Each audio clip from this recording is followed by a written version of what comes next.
Olá!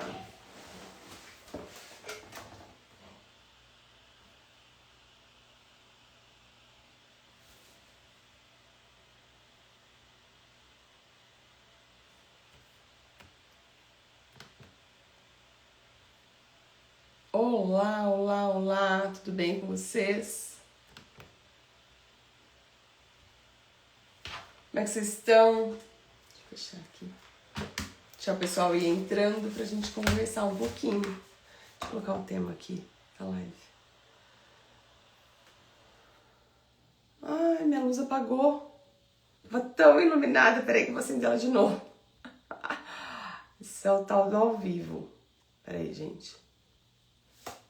Tudo bem com vocês? Deixa eu ligar meu computador, que ela tava pela luz do computador. Peraí. Vocês estão me ouvindo bem? Estão me vendo bem? Vou ligar minha luz de novo. Peraí, gente, que eu tava tão iluminada aqui com a minha luz, de repente ela resolveu apagar. Pronto, agora eu tô iluminada de novo. Como é que vocês estão, gente? Olha só. O tema da nossa live de hoje é porque eu fiz até um script aqui pra eu seguir, porque eu atendi algumas famílias e aí a gente veio com essa questão e eu quero conversar aqui com vocês. Estão me ouvindo bem? Quem tá aqui tá me ouvindo bem? Eu queria que quem tá assistindo aqui ao vivo, conforme vai tendo dúvida, pode ir mandando aqui nos comentários. Eu vou tentando me organizar para ler e para responder, tá? Queria que vocês me contassem a idade dos bebês de vocês. Vou me apresentar brevemente. Sou Fernanda Carreiro, sou mãe da Diana, de 9 anos, e do Pedro, que acabou de fazer 3. A minha jornada com o sono começou com o sono da Diana, porque eu sou fisioterapeuta e educadora física, então eu me preparei muito para o que eu sabia, né, na época, que era o parto, que era a amamentação. Quando eu me vi ali dentro da jornada sendo mãe, eu quase fiquei louca com o sono da Diana. A Diana, com 9, 10 meses, acordava tipo de 4 pra frente. 4, 5, 6, 7, 8, 9, 10 vezes. Quase fiquei maluca.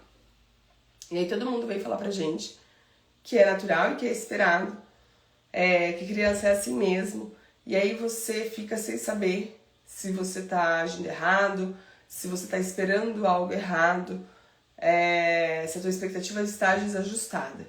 E eu acho que é um pouco sobre isso que eu quero conversar aqui, né? Ontem eu fiz um atendimento, e no meu atendimento, conversando com a mãe, ela disse assim pra mim: Fernanda, o bebê dela tem 7 meses. O meu filho chora demais pra dormir. E aí eu disse assim pra ela: tá, vamos entender o choro pra dormir, tá? O que tem por trás, tá? Primeira coisa que a gente precisa entender é que o choro, ele é uma comunicação, né? Essa criança, ela ainda não sabe falar. A forma que ela tem de se comunicar, quando ela quer mamar, quando ela tá com calor, ou quando ela tá com sono, é o protesto, tá? Mesmo a gente não mudando nada, a gente fazendo tudo da forma que essa criança já está habituada. Quando a criança sente sono, essa criança tem um desconforto. O desconforto do sono, ele é igual ao desconforto da fome. O corpo fica desorganizado. Vocês já sentiram muito cansaço? Quando a gente sente muito cansaço, o nosso corpo fica, parece que até meio dolorido, assim, né? E o da criança não é diferente. E aí, muitas vezes, essa criança chora. E a gente não consegue, na hora, olhar para aquele choro, que é o que a gente deveria fazer, respirar e entender que eu preciso construir uma forma de dormir para que isso seja seguro para os meus filhos, para que eles criem uma boa relação com o sono. Quando eu falo a gente vai ter que lidar com o choro da criança, eu não tô falando de um choro desassistido, tá? Mas eu tô falando de um choro que vai acontecer, porque a criança tá com sono, ela tá com dificuldade de dormir, a gente tá às vezes ensinando algo, é natural. A criança não se autorregula, ela se corregula, ela precisa da gente ali. A gente vai assistir aquilo. Mas o ponto que eu conversei ontem com a mãe é: acolher não é calar o choro, acolher é estar junto, eu estou aqui, eu estou com você. Você tá no meu colo, no colo da pessoa que mais te ama. Agora, vem cá, o que a gente faz quando a criança protesta? Se eu for olhar na minha história, quando a Diana lá, pequenininha que tava, muitas vezes aquele choro que ela tinha era de muito cansaço, muito estímulo, de uma mãe que não sabia que tinha que construir rituais. Então, eu vejo que eu não criei na vida da Diana, no início, uma previsibilidade, uma rotina que gerasse segurança, que após aquilo ela ia adormecer. Cada hora eu fiz de um jeito, cada hora eu fiz uma coisa. Teve dias que eu coloquei ela pra dormir mamando, tinha dias que eu colocava ela pra dormir na rede, tinha dias que eu colocava ela no carro e saía da volta. Ou seja, o que acontece ali com a criança? Ela não sabia o que ela tinha que fazer. Ela não sabia que aquilo que ela estava sentindo no corpinho dela era sono. E ela tinha que fechar o olho e se entregar. E essa construção é nós, pais, que precisamos nos responsabilizar por ensinar para os nossos filhos. E isso vai fazer com que essa criança diminua o protesto. Gente, tem um questionário que é respondido antes da consultoria, né? E aí ele tem algumas perguntas, e aí o que eu vejo, e depois também na hora que eu tô fazendo a vídeo que eu começo a conversar com os pais, o que eu vejo acontecendo? Ah, a família vai lá e entra às vezes dentro do quarto, porque leu em algum lugar que deve, né, cuidar desse ambiente. E aí uma hora a família coloca a criança pra mamar. E aí deixa a criança relaxar ali. Na outra hora, a gente começa a ninar essa criança. E aí num outro momento, eu espero que essa criança durma pulando na bola de pilates. Aí num outro, eu espero que ela durma na onde a gente tá, no meio de uma conversa, só porque eu tô ninando. Então, a gente não estabelece uma sequência de atividade para depois essa criança entrar pro sono. E eu sei que, claro, com uma criança, por exemplo, hoje eu fiz uma postagem ali nos stories de uma mãe de um bebê de 4 meses, né? A mãe do Victor. Era uma criança que acordava muito à noite e que a mãe falava, eu acho que na verdade ele tá com fome, porque ele acorda e ele mama inúmeras vezes. Mas o que acontecia na verdade é que o Victor ele não tinha uma boa relação com o sono. Então, ela ficava preocupada, claro, caçando o sinal de sono e colocando ele para dormir de uma forma desgovernada. Cada hora ela colocava ele para dormir em um momento, com uma determinada janela de sono, e cada hora ela fazia de um jeito, né? Claro, ela estava tentando ajudar ele, mas ela estava gerando uma inconsistência, uma incoerência e uma grande bagunça. Então, se o seu filho chora muito para dormir, você está assistindo minha live, e o teu filho chora muito para dormir, se você quiser me pontuar melhor aqui nos comentários, contando a idade dos filhos de vocês, mas de uma maneira geral, a primeira coisa que eu falo pra essa mãe é, cara, anota, por favor, anota essa rotina. Tenha um diário que você vai anotando tudo o que tá acontecendo. Cara, não é pra deixar a mãe louca com esse diário. Não é pra que a gente espere que um dia vai coincidir exatamente com o outro. Não é nada disso. Mas é pra gente ir tendo uma certa clareza e a gente entendendo quais são os sinais de sono dos meus filhos, qual é o momento que eu devo conduzir o sono. Porque a gente sabe que uma criança pouco cansada vai chorar e não vai dormir, mas uma criança exausta também vai chorar e também vai ter dificuldade para ter um sono de qualidade. E eu só consigo ser assertiva quando a gente anota e começa a cruzar com as informações, de olhar para essa criança e entender quais são os sinais de sono. A gente para de agir no desespero, a gente para de fazer qualquer coisa, sabe? A gente começa de fato a... Eu vou até falar uma coisa aqui que eu acho complicado assim de falar, mas eu vou falar pra vocês.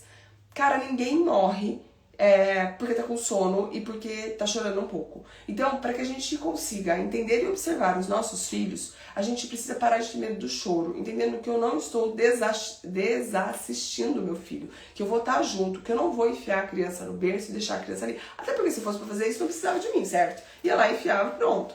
Mas eu tô dizendo que a gente precisa parar de ter esse medo, entrar nesse processo de calar a criança. Porque aí eu nem consigo entender o que essa criança tá querendo me mostrar. Então, começa a agir assim, ó. Primeira coisa, respira. Eu assim, sempre, em qualquer coisa na minha vida, quando eu tô assim muito acelerada, quando eu tô muito tensa, eu busco respirar. Porque eu vejo que eu não respiro. Eu não respiro, por exemplo, quando Pedro é muito da birra, né? Não, de protestar, né? Tudo que a Diana não protestou, Pedro protesta. Eu respiro. Eu tô parando de agir na hora. Ah, mas ele tá no chão, jogado, chorando. Cara, ele vai ficar um pouco no chão, jogado, chorando. Porque eu preciso me centrar pra eu poder agir com ele da forma que eu gostaria. Pra eu poder ser assertiva. É a mesma coisa quando eu tô falando do sono. Eu me lembro lá, quando eu tava ajustando o sono da Diana. Gente, eu poder... Peraí. Ela tá se protestando, ó. Respirei. Peguei o meu diário do sono lá. Olhei. Ela mamou tal horário. Essa mamada foi uma mamada efetiva. Você vai anotar ali. Ela acordou 7 horas. Poxa, para uma criança de, sei lá, 4 meses, 1h30 acordada é um bom tempo. Possivelmente essa criança vai ter sono. Então esse choro, ele é muito provável que ele seja de sono e não de fome, porque ela já mamou ali encostadinho. Não é possível que essa criança não banque 2 horas de jejum durante o dia. Só que o que a gente faz? A gente só se conecta com o choro. E aí é a bagunça. Porque quando a gente se conecta com o choro, o que a gente faz? A gente balança a criança, a gente pula na bola de pilates com a criança, a gente enfia o peito na boca da criança que não tem fome naquele momento, a gente sai passear com a criança no momento que a criança está com sono. Gente, entendeu? Você faz 1000 coisas que não deveria fazer, mas você faz para tentar cessar o choro. Eu peço sempre no meu acompanhamento para que a mãe filme. Quem tem câmera na casa para que pegue essa imagem, e quem não tem, que posiciona uma baritona e quem tá fora do quarto que filme para me mandar. Porque uma forma da gente também entender o que está sendo feito. Porque uma coisa eu tô aqui fazendo a live com vocês.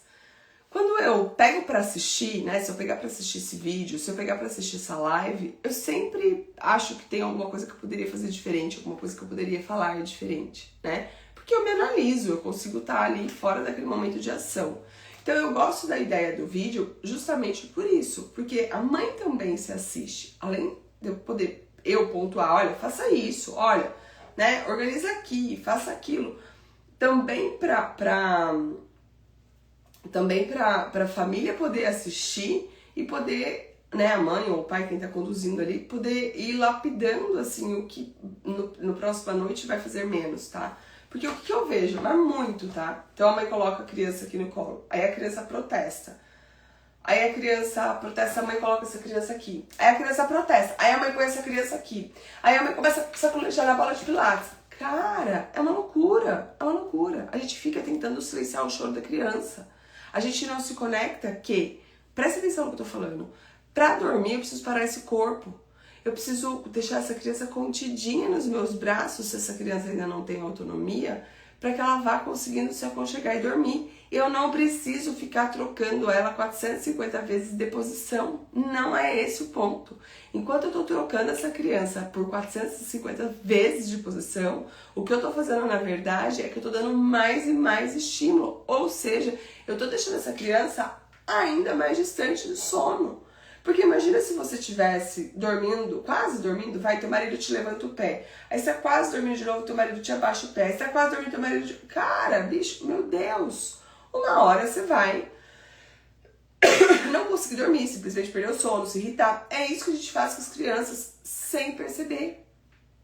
Entende? Você vai dando outro estímulo aleatório, né? Ou linear, ou mesmo que seja ficar andando pela casa, mostrando inúmeras coisas.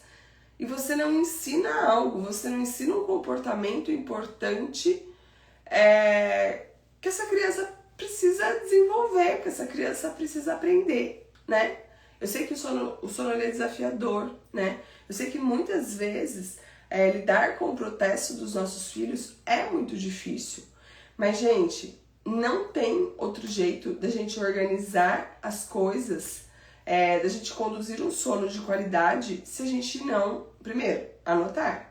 Entender o padrão daquela criança, entender a necessidade que aquela criança tem de sono durante o dia. Porque lembra, uma criança de 4 meses tem uma necessidade de sono durante o dia. Uma criança de 1 ano tem outra necessidade de sono durante o dia. Uma criança de 2 anos, outra. Então a gente precisa ir acompanhando e evoluindo a criança. O que antes você fazia com a criança, de repente, com 4 meses... Esses dias eu atendi uma família que eles me pontuaram assim, cara, a gente ficava andando pela casa quando ele tinha 4 meses pra dormir. Andava. Hoje a criança tá com 1 ano. Ela falou, cara, eu não aguento mais andar assim, porque ela tá grande. E assim, antes a gente andava pela casa, era, sei lá, 10, 15 minutos, dormia. Chorava, mas dormia. Agora, eu fico às vezes andando, sei lá. Ela falou assim, eu já cheguei a andar 40 minutos. E ela ficou olhando. Ela não dorme, eu vou ficando cansada, irritada.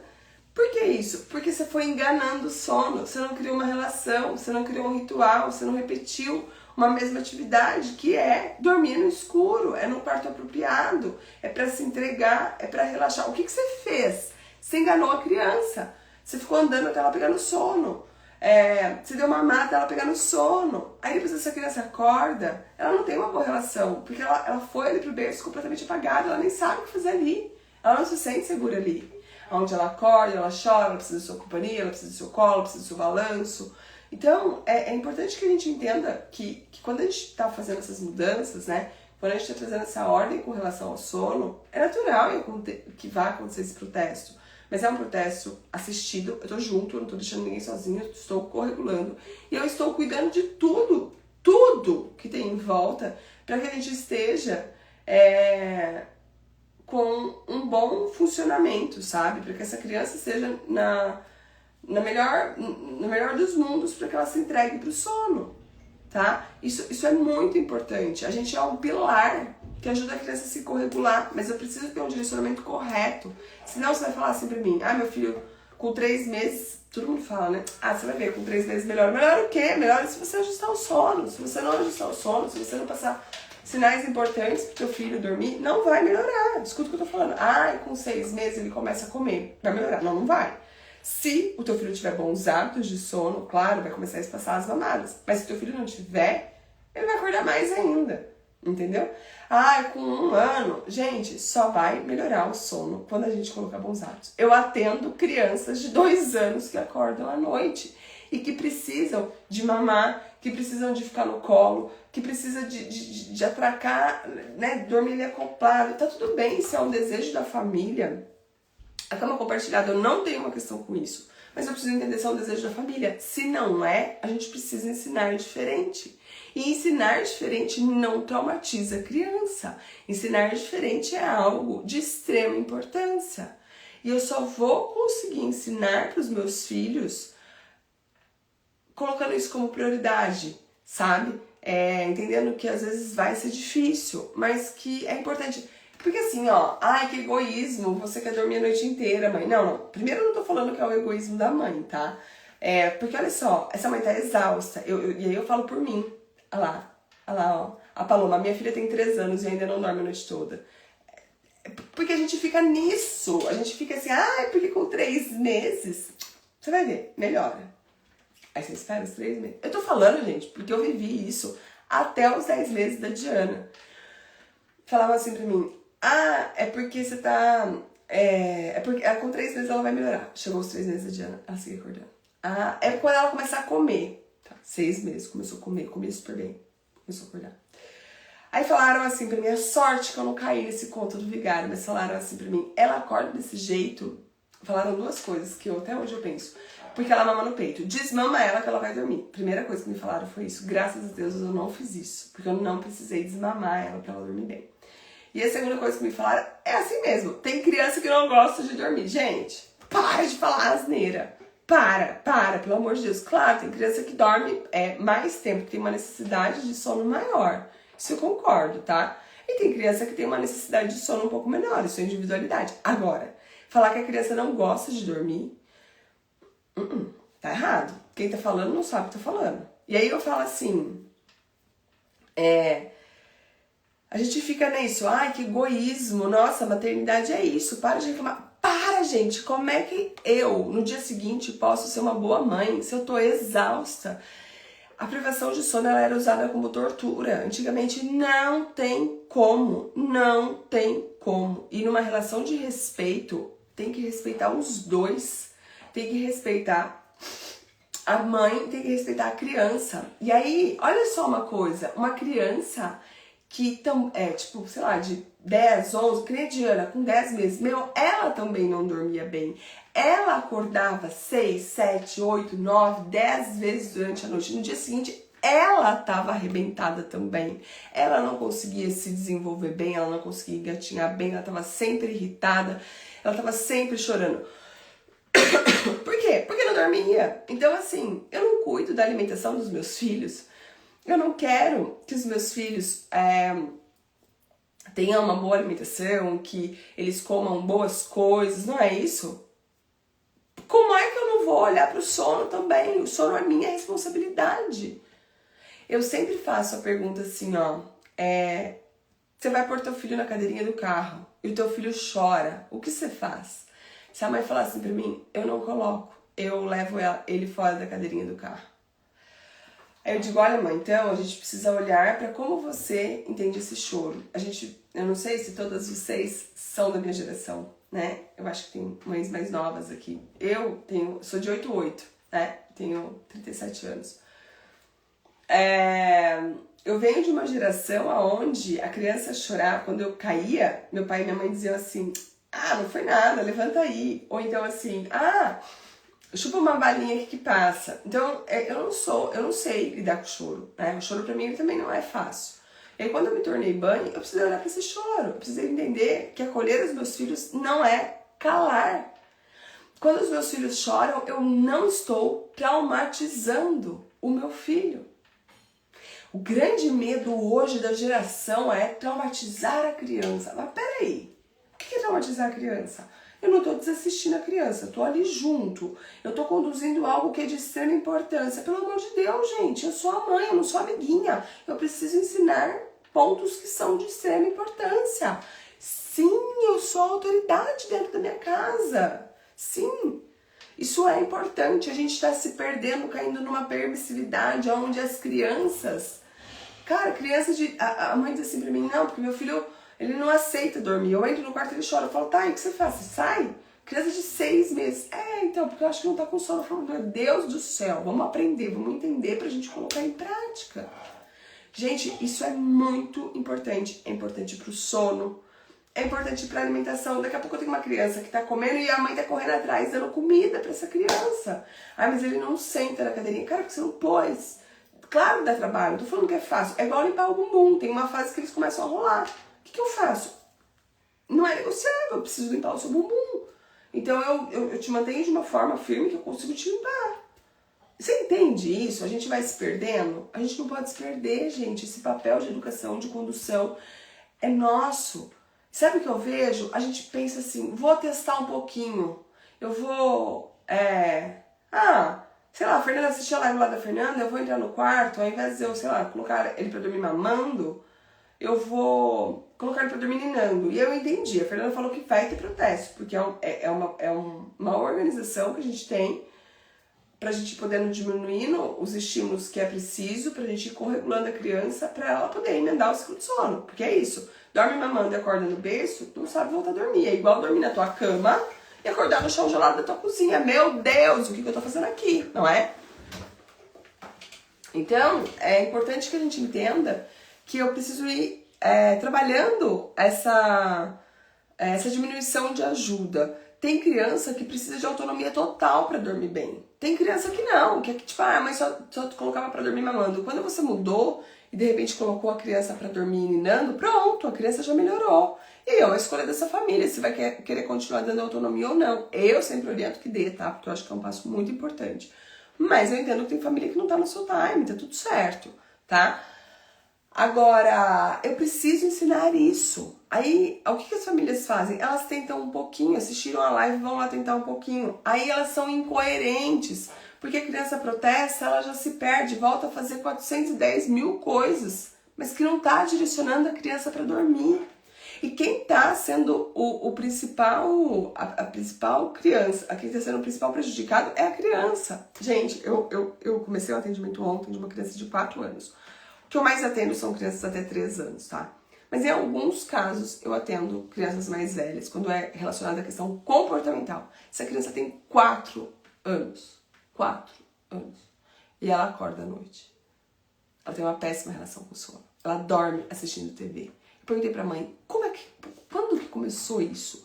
Ela falou assim, no desespero. Ele protestava, ele não queria ir pro quarto, eu fui colocando desenho de baixo estímulo. E aí, quando eu vi, tá aí. Ele dorme super tarde, 10, 11 horas da... 10, 11 horas da noite não é hora de criança dormindo. Não é. Não é. Isso é comprovado, é uma questão hormonal, tá? A criança precisa de hormônios importantes pro crescimento. Não vem falar pra mim que... Entende? Que não. E aí, é uma criança que assiste TV pra dormir. Então, é muito importante, né, que eu queria falar muito aqui na live, o choro, ele faz parte. É a única forma de expressão que, dependendo da idade que essa criança tem, ela tem.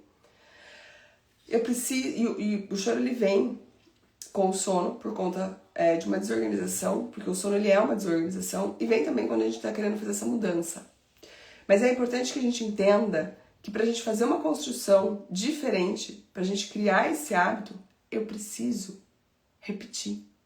Eu preciso ser coerente. E eu preciso dar um direcionamento correto. Assim como quando a gente estuda para alimentação, a gente oferta. Só na mesma coisa, tá bom? Gente, um beijo grande. Minha mensagem hoje era essa, no coração de cada uma de vocês. Quem precisar de ajuda personalizada, me chama.